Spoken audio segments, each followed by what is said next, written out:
నితిన్ నటించిన తమ్ముడు మూవీ ఎలా ఉందో తెలుసుకునే ముందు వీడియోని లైక్ చేసి సబ్స్క్రైబ్ చేసుకోండి. Thank you. First movie story అంటే తెలుసుకుందాం. జై స్నేహలత అలియాస్ ఝాన్సీ అక్క తమ్ముడు చిన్నతనంలో జై చేసిన తప్పు కారణంగా ఇద్దరు విడిపోతారు. అయితే విలువిద్య క్రీడాకారుడైన జై ప్రొఫెషనల్ గా గురి తప్పుతుంటాడు. తన అక్కకు చేసిన అన్యాయమే అందుకు కారణమని మానసికంగా భావిస్తుంటాడు. తన అక్కకు న్యాయం చేయాలని నిర్ణయించుకుంటాడు. తర్వాత జై స్నేహలతకు మధ్య దూరం ఎందుకు పెరిగింది, జై స్నేహలత ఎందుకు విడిపారు, స్నేహలత ఎందుకు ఝాన్సీగా మారింది, ఝాన్సీకి అజర్వాల్ నుంచి ఎందుకు ముప్పు ఏర్పడింది, వైజాగ్ లో కెమికల్ ఫ్యాక్టరీకి బలైన మృతుల కుటుంబాలు అజర్వాల్ పై ఎందుకు పోరాటం చేస్తున్నారు, ఆంధ్ర ఛత్తీస్గఢ్ ప్రాంతంలో స్నేహలత కుటుంబంపై అజర్వాల్ ఎందుకు దాడికి ప్లాన్ చేశారు, ఆ దాడిని జై ఎలా అడ్డుకున్నాడు, అజర్వాల్ కు ఎలా బుద్ధి చెప్పారు అనేది ఈ సినిమా కథ.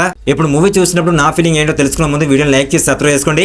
వైజాగ్ లోని కెమికల్ ఫ్యాక్టరీలో జరిగిన పేలుడులో భారీగా ప్రాణ నష్టం జరుగుతుంది. అయితే బాధితులకు నష్టపరిహారం చెల్లించకుండా తప్పించుకోవాలని చూసిన అజర్వాల్ పాయింట్ తో కథ ఎమోషనల్ గా మొదలవుతుంది. ఆ పాయింట్ ఆధారంగా చేసుకుని అక్క తమ్ముడు కథను లింక్ చేసిన తీరు కూడా బాగుంది. కానీ కథల్లోని సన్నివేశాలు కథనం చాలా రెగ్యులర్ రొటీన్ గా ఉంది. ఈ సినిమాలో ఎమోషన్స్ అస్సలు పండలేదు. బ్రదర్స్ సిస్టర్ మధ్య ఉన్న డ్రామాలో భావోద్వేగాలు పండించడానికి చాలా స్కోప్ ఉన్నా కూడా కానీ సరైన రీతిలో కథనాలు సన్నివేశాలు రూపకల్పనలో సరిగ్గా కసరత్తు జరగలేదనే విషయం కూడా అర్థమవుతుంది. కానీ ఈ లోపాలను టెక్నికల్ అంశాలు అటవీ ప్రాంతంలోని టేకింగ్ తో సరిపెట్టుకునే ప్రయత్నం చేశాడని చెప్పవచ్చు. ఇక సెకండ్ హాఫ్ లో నైనా అక్క తమ్ముడి మధ్య ఎమోషనల్ బాండింగ్ తో ఏదైనా మ్యాజిక్ జరుగుతుందా అని వేచి చూసినా వారికి మాత్రం నిరాశ ఎదురవుతుంది. కానీ అడవిలో ఆ యువతి ప్రసవం సీన్ బాగా గుండెను పిండేసేలా చిత్రీకరించారు. ఇక ప్రీ క్లైమాక్స్ నుంచి మాస్ రెగ్యులర్ ఫైట్స్ యాక్షన్ సీన్లతో హడావిడిగా ముగించడం ఈ సినిమాకి పెద్ద మైనస్ గా కనిపిస్తుంది. కొత్తదనం లేని సిస్టర్ బ్రదర్ సెంటిమెంట్ సినిమాగా మారింది. మూవీ చూసిన తర్వాత నా ఫీలింగ్ అయితే ఇది భయ్య. మరి ఇంతవరకు మీరు మూవీని చూసినట్లయితే కామెంట్ రూపంలో కామెంట్ చేయండి. నచ్చితే లైక్ చేయండి, షేర్ చేయండి, సబ్స్క్రైబ్ చేసుకోండి. Thank you.